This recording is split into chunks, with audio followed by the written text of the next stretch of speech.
In the name of the Father, and of the Son, and of the Holy Spirit. Amen.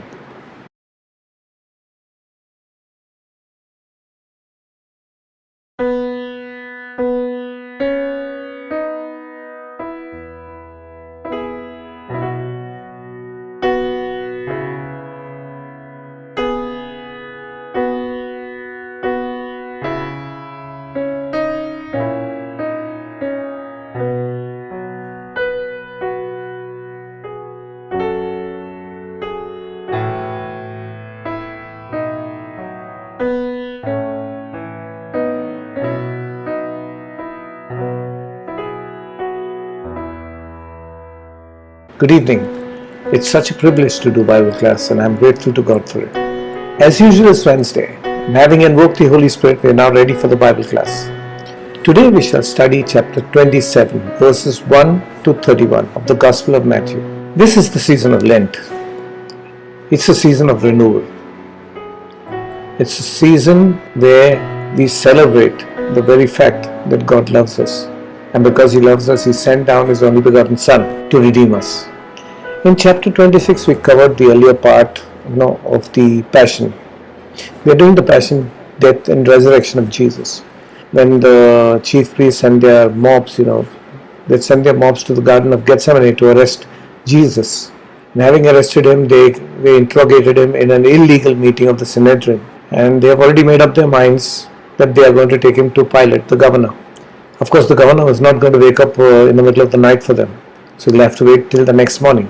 They have to take Him to the governor. You know why? The Jews by themselves could not deliver capital punishment. That is, they could not condemn anybody to die. They could not put anybody to death. They were under the Roman Empire. So they would have to present these charges in front of Pilate so that he could condemn Jesus to die. So let's start reading. Early in the morning, all the chief priests and the elders of the people made their plans on how to have Jesus executed. So they bound Him, led Him away, and handed Him over to Pilate.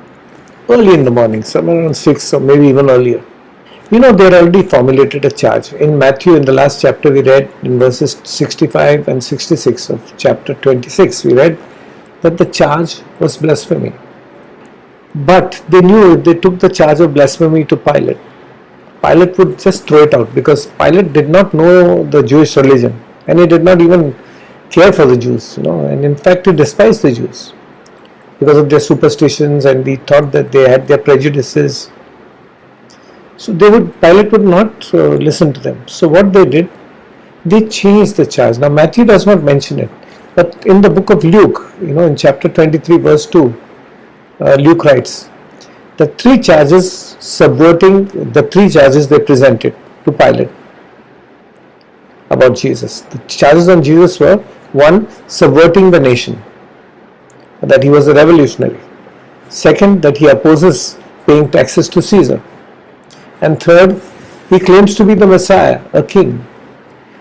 Now, any king anybody who declared himself to be king in the Roman Empire would be a direct challenge to Caesar. So they thought this is a foolproof way to get Jesus killed through Pilate. We'll read from verse 3. Judas hangs himself. When Judas, who had betrayed him, saw that Jesus was condemned, he was seized with remorse and returned the 30 pieces of silver to the chief priests and the elders. I have sinned, he said, for I have betrayed innocent blood. What is that to us? They replied. That's your responsibility. So Judas threw the money into the temple and left. Then he went away and hanged himself. Very revealing, but see how many details are there in these verses.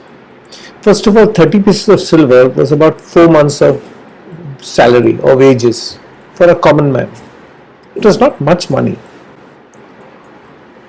But you know what? We normally act in haste and repent at leisure. All of us, most of us. Judas actually realized his folly after betraying Jesus. Many a time when we are not armored in grace, we do things that we will repent later. If we are aware of God 24/7 and we have His grace around us, then I think we would succumb to temptation much lesser. to a much lesser degree. So we must strive to be in grace 24/7. And again, if we fall, we must remember to rise again. If we fall 100 times and rise, we have not failed. Correct? We have failed only when we do not rise again. Now see Judas and see Peter. Judas did not come back to Jesus. He was sorry for his sins. He had remorse.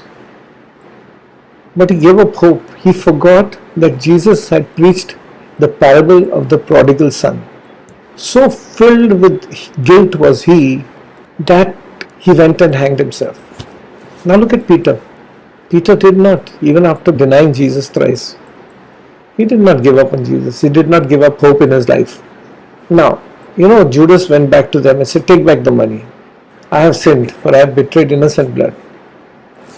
Judas had the faintest hopes, that if I give back this money, they will give back Jesus. Is that possible?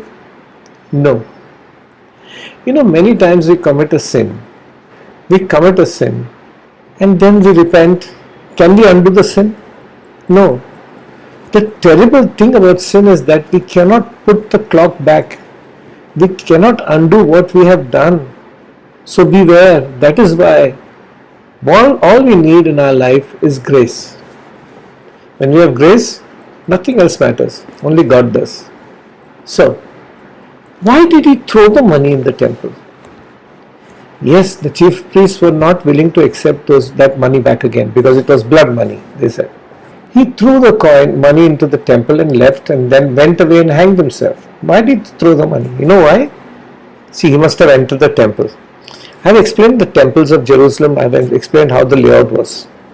The outer court was the outer court of the Gentiles. It's a big compound. Inside that compound was another compound, which is called the court of women, where men and women could go. That was the limits for the women. Inside the compound of the court of women was another compound, enclosed, or separators. It was called the court of Israelites, so only men were allowed. And inside that compound, that smaller compound of the court of Israelites, was another compound, which is the court of the priests, where only priests could be there. There's the sacrifices and everything was done, the incense burning. Inside that was the Holy of Holies. Judas must have run up the steps, gone into the courtyard of the court of the Gentiles, gone inside the court of women, gone inside the court of the Israelites, and there at the threshold, he must have told the priest, "Take back the money." The priest would have seen him. "Go away. What is that to us? That's your responsibility, not ours," they said. So they were refusing to accept the money. So what does he do? He throws it. He cannot enter that court of the priests. If he does that, he will be punished. You remember I told you, anybody goes from the court of Gentile. If a Gentile who is a non-Jew ever tried to step into the court of women, and the Jews were allowed, he would be put to death. So what does Judas do? They are not taking the money back. Judas's heart is full of guilt, so he throws the money inside the temple, into the court of the priests. That's why he throws it like that. You have to visualize all these things. You have to go back 2000 years, and then you will realize. You will see this clear. We'll read further. The chief priest picked up the coins and said, "It is against the law to put this into the treasury, since it is blood money. We cannot put this back into the temple money. No, this is blood money." So they decided to use the money to buy the potter's field as a burial place for foreigners. Strange. Why? You know why? Because in Jerusalem there were also Gentiles. The people were non-Jews. There were Romans. There were other people who were not Jews. When they died, where would they bury them? They could not bury them in the burial site of the Jews. They needed a separate place to be buried. Verse 7, I'll read again. So they decided to use the money to buy the potter's field as a burial place for foreigners. That is why it has been called the field of blood to this day, Akeldama. Then what was spoken by Jeremiah the prophet was fulfilled. They took the 30 pieces of silver, the price set on him by the people of Israel, and they used them to buy the potter's field as the Lord commanded me. This is a saying taken from the Old Testament. As usual, Matthew goes back again into the Old Testament because he's writing for the Jews. But here Matthew makes a mistake. Matthew is quoting actually from memory. And the quotation which he makes is in fact not from Jeremiah, but from Zechariah. That is, it is a strange passage from Zechariah chapter 11 verses 10 to 14. Yeah? In which the prophet Zechariah tells us how he received an unworthy reward and flung it to the potter. In that old picture, Matthew saw a symbolic resemblance to the thing that Judas did. That's why he writes that. But only thing he writes Jeremiah instead of Zechariah. See, today's world we got so many things, to cross-check all quotations and everything. In a jiffy you can check. And even the commentators, I know, when there were no computers, how much of trouble they must have taken to cross-check all these things. Yeah, but that's Bible study for us. Now we go to the next part. Jesus before Pilate. But before we go further into this story of Jesus before Pilate, let us take a look at the man, the governor, Pontius Pilate. Pilate was a procurator. Procurator is like he is actually a governor who handles collection of taxes, that handles the treasury, that is collection of taxes. He also acts like a judge and an arbiter, and he also is a military commander. The military force is under him. He has a lot of people working under him. And he is called a procurator because he procures resources from the conquered territories, like wine and produce of the field, and then taxes and all these things. Okay? Pilate actually came into Jerusalem as a governor in AD 26. That's about 5 or 7 years before this time. Because I had already been in Jerusalem for about 5 to 7 years, as I said. When he first came to Jerusalem, he came with a prejudiced mind. He hated the Jews. Even though he was going to govern them, he hated them. He had a prejudiced mind. He had made up his mind from before. Jews are stupid. They think they are too great. They have a lot of these customs and all which are silly. And they have a religion which is a strange religion. And they think everybody else is inferior to them, even though they are inferior to everybody, and there are slaves. They have conquered them. So he hated Jews, and with that heart, whatever he did as a governor, would it be correct with all that poison filled in his heart and mind? He also did not like the Jews thinking that the Romans were unclean. So he started out on the wrong foot. I'll tell you how. The governor would stay in Caesarea, where his quarters were. And every feast of the Jews, the governor would travel from Caesarea, come to Jerusalem and stay at the fortress of Antonia. He would stay in Jerusalem for a few days. So when he would come with his entourage, all the soldiers behind him. Now, when a Roman governor would come, he would come with graven images on poles, on big poles, with graven images of Caesar or of the Roman eagle. But Jews hated that. They would not withstand anybody coming to Jerusalem or to the temple with those graven images. Remember, they hated idols, they hated graven images. It was in their system. But Pontius Pilate said, I am the governor. I am ruling them. They are not ruling me. So I am going to go with my entourage with these graven images of the insignia of the Roman eagle and of Caesar. Previous governors had always, when they visited Jerusalem, they would not carry these poles with graven images. Because in deference, or at least they did not want to upset this fickle Jewish mindset, which was very fanatical about their faith. So there is to respect, but Pilate had no respect for the Jew. He was an upstart, he was very young at that time. So Pilate, he said, nothing doing. I'm going to go with those graven images, those images and those things, like shields on poles. I'm going to visit into Jerusalem. But the people opposed him tooth and nail. The Jews would not let him come. So Pilate was forced to yield. For it was not possible to arrest or slaughter a whole nation. Could he have slaughtered them? So he started on the wrong foot with the Jews. And there was another problem. Always every governor, every procurator, every proconsul who governed over these Roman territories had a Damocles sword on their head.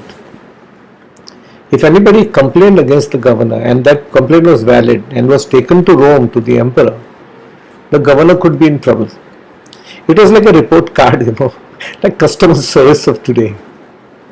The Roman Caesar was pretty, if he was sensible, he would weigh the pros and cons, and then he would call back the governor if he was not sort of governing the region well. So Pilate, now he had started on the wrong foot, and the Romans every now and then were threatening, and Pilate was not a very nice fellow. He was known to oppress the people, murder them, with his soldiers. So, but Pilate, being a Roman governor, a procurator, like all Romans, he had a vision to improve the area where he was governing. So, first thing he said is, let me improve the water supply in Jerusalem. I'll build a new aqueduct. I told you Jerusalem had no river. So, underground water. So, he said, let's build a new aqueduct. It was a wonderful idea. That meant that he cared for the Jews. But then, to fulfill that idea, to finance that idea, he took money from the temple, which could not be done. First of all, he is not even a Jew, and nobody ever in the past had taken money from the temple treasury. Pilate did. So Pilate's reputation with the Jews stank, and the fact that they could report him to the emperor anytime made his position entirely insecure. So Pilate was not on solid ground, Pilate ruled for 10 years, from AD 26 to AD 36. That's about, he ruled 3 years after Jesus was crucified. In AD 36, Samaria proved to be his final straw. It so happened that a person who was a fake prophet, an impostor, he claimed that he would reveal sacred vessels which Moses had hidden on Mount Gerizim in Samaria. Unfortunately, the crowd that came in huge numbers was armed. Pilate slaughtered them. It was a harmless enough movement when they are all gathered. They are not intended to have any violence, but Pilate, in his insecurities, slaughtered all these people, asked his soldiers to slaughter them. That was a massacre. The Samaritans complained to Vitellius, who was Pilate's immediate superior, who ordered him to return to Rome to answer for his conduct. So that was the end of Pilate. But interestingly, according to legend, Claudia Procula, that is Pilate's wife, became a Christian later on. Pilate himself became a Christian. To this day, the Coptic Church ranks both Pilate and his wife as saints. So let's see, having given you a portrait of Pontius Pilate, let us go ahead. Jesus before Pilate. Meanwhile, Jesus stood before the governor, and the governor asked him, "Are you the king of the Jews?" "You have said so," Jesus replied. Very interesting, the answer and the question. We can realize one thing, that the chief priests had already briefed Pilate about Jesus. So when Jesus asked, Jesus is saying, "You have said so." He's not saying, "I said it." Jesus is indicating that no prisoner is obligated or obliged to accuse himself. That is true. When you put even a murderer on the dock, in the dock, he will not say, you can't ask him, "Did you kill? How did you kill?" All these questions you cannot ask. But if you go to the book of John, Jesus said, "My kingdom is not of this world. If it were, my servants would fight to prevent my arrest by the Jewish leaders. But now, my kingdom is from another place." This was the answer that John adds, that Jesus gave to Pilate in the Gospel of John. When Jesus said, "This kingdom, my kingdom is not of this world," Jesus meant the eternal world. So he's telling the truth. And Jesus also knew that the chief priests had put a charge of Jesus trying to be a revolutionary king who was challenging Caesar. Jesus was not that. Jesus was not king of the Jews in the worldly sense. He was king of the world, of the eternal world. Okay, we'll go further. Verse 12. When he was accused by the chief priests and elders, he gave no answer. Then Pilate asked him, "Don't you hear the testimony they are bringing against you?" But Jesus made no reply, not even to a single charge, to the great amazement of the governor. when Pilate asked him, "Are you the king of the Jews?" he said, "You say so." But when the chief priests accused him about the same, he gave no answer. No answer. It takes guts not to react, especially when you are accused falsely. Pilate saw that. He noticed it. I remember so many famous people being interviewed by malicious reporters who ridicule them. And I have seen many of these famous people falter. But I want to tell you, I have also seen some of these famous people, absolutely unflustered by all the malicious questions. They have not been touched. That means they are grounded. They are in grace. That's how we must be. That's why Pilate was amazed that he's not answering their accusations. Pilate instantly knew this man was innocent, and that these chief priests had brought Jesus to him because they had malice against him. Now we'll read further. Now it was the governor's custom at the festival to release a prisoner chosen by the crowd. At that time they had a well-known prisoner whose name was Jesus Barabbas. So when the crowd had gathered, Pilate asked them, "Which one do you want me to release to you? Jesus Barabbas or Jesus who is called the Messiah?" For he knew it was out of self-interest that they had handed Jesus over to him. Pilate asked them to choose between Jesus Barabbas and Jesus Christ. We too have to choose. Both Jesus Barabbas and Jesus Christ both mean Jesus, Son of the Father. Bar means son, Abba means father. Barabbas is Son of the Father. So Jesus Barabbas and Jesus Christ is also, because Messiah is also the Son of the Father. So both meanings are the same, but one represents this earthly temporal world, which is Barabbas, and Jesus represents the eternal world. He's king of the eternal world.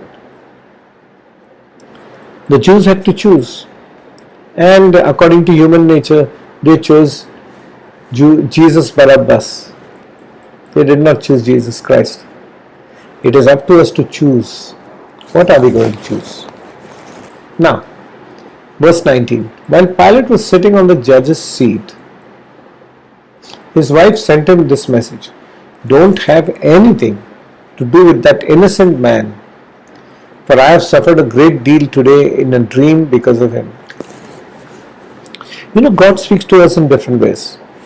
Through nature, through the behavior of others, to our own realization of our behavior. God speaks to us. God spoke to Pilate's wife in a dream. We know that Pilate would finally not heed his wife's advice. But yet this is a lesson to us. In spite of God telling us and giving us messages, we do not listen to him. We can see that Pilate's reluctant to convict Jesus. He didn't want to convict Jesus. No? But Pilate's wife has told him that. But Pilate's position is very shaky. Let's read ahead. But the chief priests and the elders persuaded the crowd to ask for Barabbas and to have Jesus executed. "Which of the two do you want me to release to you?" asked the governor. "Barabbas," they answered. "What shall I do then with Jesus, who is called the Messiah?" Pilate asked. They all answered, "Crucify him." See, again and again, Pilate is referring to Jesus as Jesus who is called the Messiah, as opposed to Jesus Barabbas. We can see Pilate's reluctant to convict Jesus. But Pilate was not in a position of strength. I have already told you all of Pilate's delicate predicaments. All of us make wrong choices depending on our current situation and our current state of mind and our present state of grace. For example, the abrasive man on the train who was looking for the slightest excuse to start a fight with anyone just because his state of mind is affected by the fight he had with his wife before he left home, or because he has got a disposition of fighting. This man will fight. Now Pilate is weak. When you go and ask a weak man, if I go and ask a very poor man a big loan, he will not be able to give you. Pilate could not give justice because he was himself in a bad shape, because he was worried that if the Jews complained to Rome, I was in a Salesian parish in Our Lady of Dolus. And there we have a pratha, as we say in Hindi, your custom. Whenever the parishioners have a fight with the priests or they are upset with the priest for something, they will immediately go to the provincial at Don Bosco's, which is a stone's throw away, and will complain to him or write him a letter. The provincial looks into it, and there have been such comical instances of very frivolous type of complaints against the priests. And I don't know how the priests take it, but it all depends on the provincial, how wise he is. Yeah? But I don't know. But that's what happens. That was Pilate's state of mind. I'm not in any way comparing the priests to the Roman governors. But the point is, Pilate was on a very sticky wicket, to use a cricketing term. Verse 23. Why? Crucify him? Why? What crime has he committed? Asked Pilate. But they shouted all the louder, Crucify him. When Pilate saw that he was getting nowhere, but that instead an uproar was starting, he took water and washed his hands in front of the crowd. I am innocent of this man's blood, he said. It is your responsibility. All the people answered, His blood is on us and on our children. Then he released Barabbas to them, and he had Jesus flogged and handed him over to be crucified. Now let's look at these verses, these 4 verses.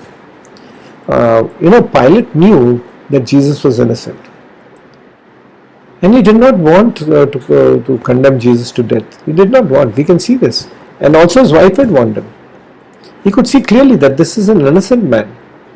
It even wagered that the Jews would have spared Jesus if I offered them a choice between Barabbas and Jesus, but the Jews chose Barabbas. He will make one last effort, trying to assuage, trying to make the Jews, let Jesus go. Yeah, but when they keep on insisting, crucify him, he does something that only a Jew would have done, as per his customs in the book of Deuteronomy, chapter 21, verse 1 to 9. About the washing of hands. It is said that if any person, a stranger, was found dead in a village, in a Jewish village, the elders would have to slaughter an animal, and all the elders would have to wash their hands of any responsibility for that dead man's death.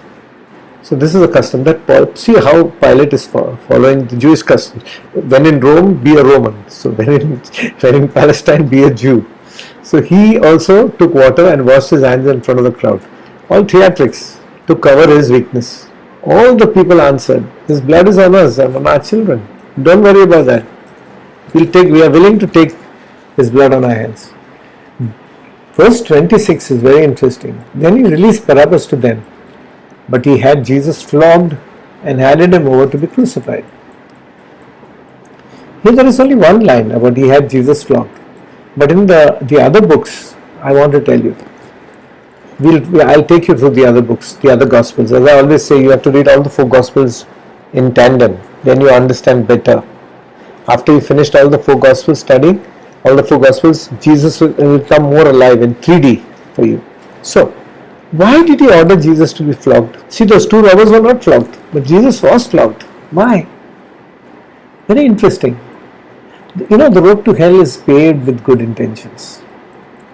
Pilate hoped that if he humiliated Jesus, and if he humiliated Jesus enough, the mob would be satisfied,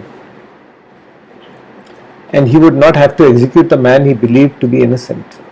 You can read that in Luke chapter 23, verse 16. He thought, let me at least put him in for scourging. Scourging is nearly equal to execution. That punishment is nearly as bad as hanging on the cross. So let me scourge him and then bring him and show him to the people how much I've beaten them up. Maybe they will forgive him. Maybe they will tell me, let him go now. Okay, he's suffered enough. He thought after flogging Jesus they would have changed their mind, but they did not. They did not. They were not happy. After scourging, when he presented Jesus before them wearing a crown of thorns and a mock robe, after the soldier had scourged him and also, taunted him, he came, Pilate brought Jesus and he brought them to the people or to the mob, and Pilate told them, behold the man. I'm taking this from John 19. It's not mentioned here. By saying this, Pilate meant, look at him now. He will not go around calling himself a king anymore. And he will not cause you any trouble, any more trouble. However, the mob was not satisfied with only a humiliated Jesus. They demanded his death. Pilate's intentions were good, but sorry. That's why I said the road to hell is paved with good intentions. Let's look at scourging. You know, the Roman word for scourging is verberatio. Compared to the Jewish custom of lashing, 40 lashes or 39 lashes, as they said, to ensure that they would not exceed 40, the Jews. The Roman scourging was 100 times more brutal and could prove to be fatal compared to those lashings. It was not only to punish, but also to humiliate. To scourge a man was to beat him worse than one would beat a stupid animal. And they would use not a whip.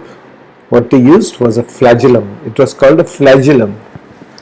And a flagellum was made with, thongs which had a metal ball at the end.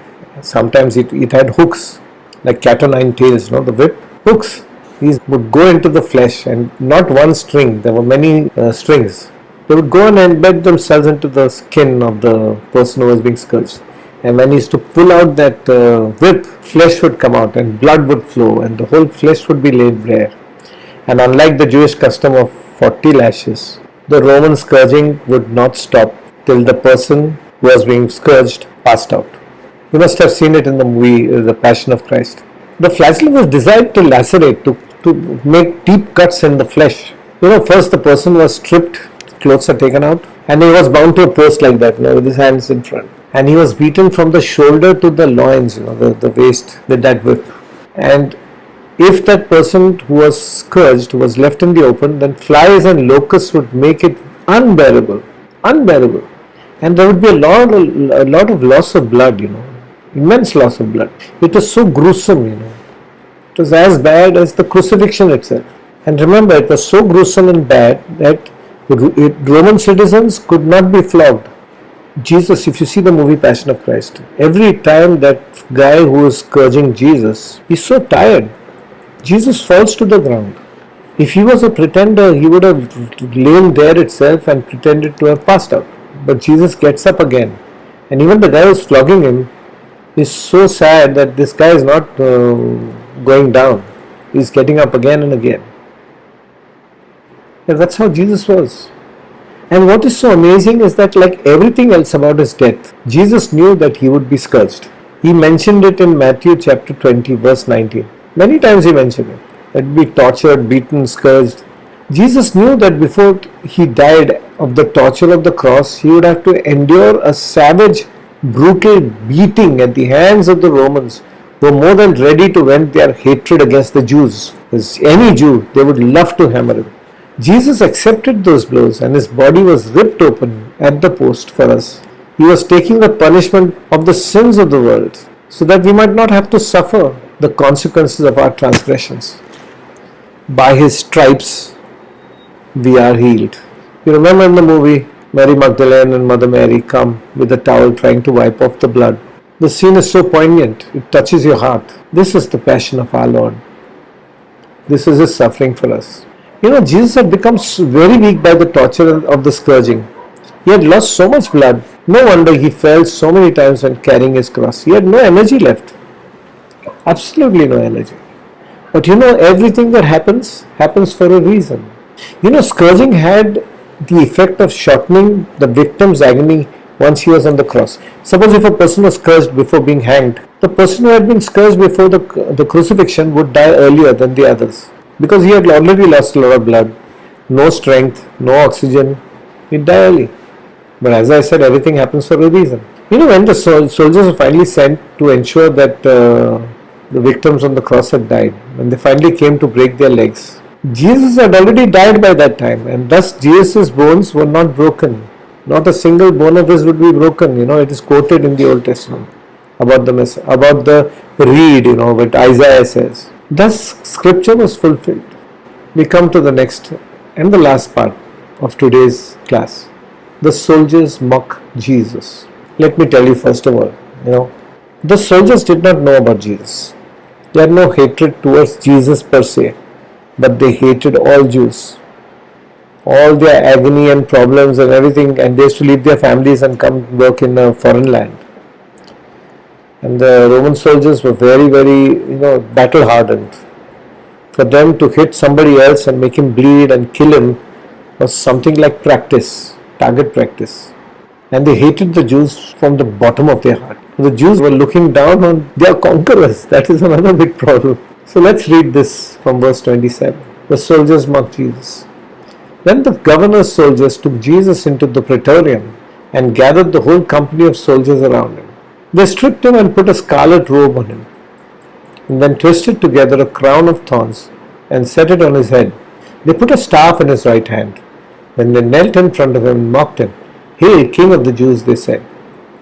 They spit on him and took the staff and struck him on the head again and again. After they had mocked him, they took off the robe and put his own clothes on him. Then they led him away to crucify him. Imagine, he has already been scourged, he cannot stand, he has lost a lot of blood, and they keep on mocking him. Was Jesus feeling bad when they were mocking him? No. Between the Jews, Pontius Pilate, and these soldiers, who are the most malicious? Soldiers? No, the Jews. The soldiers did not even know Jesus. They were just doing their job of being, brutal. Jesus must have taken all this in. He knew it from the beginning, and he is living it again in the real material flesh. So we'll wind up here. Let's summarize chapter 27, verses 1 to 31. First, we saw how that Judas went and hanged himself.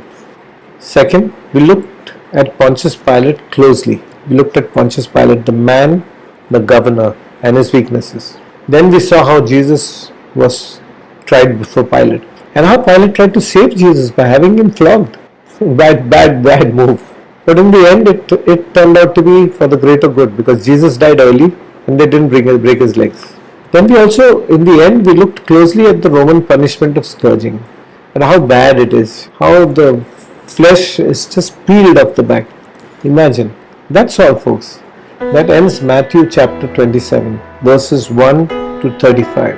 Until next Wednesday, 7 p.m. God bless. Praise God. Please don't forget to like, subscribe, share, and comment. If any of you have not subscribed, please subscribe. Thank you. Praise God.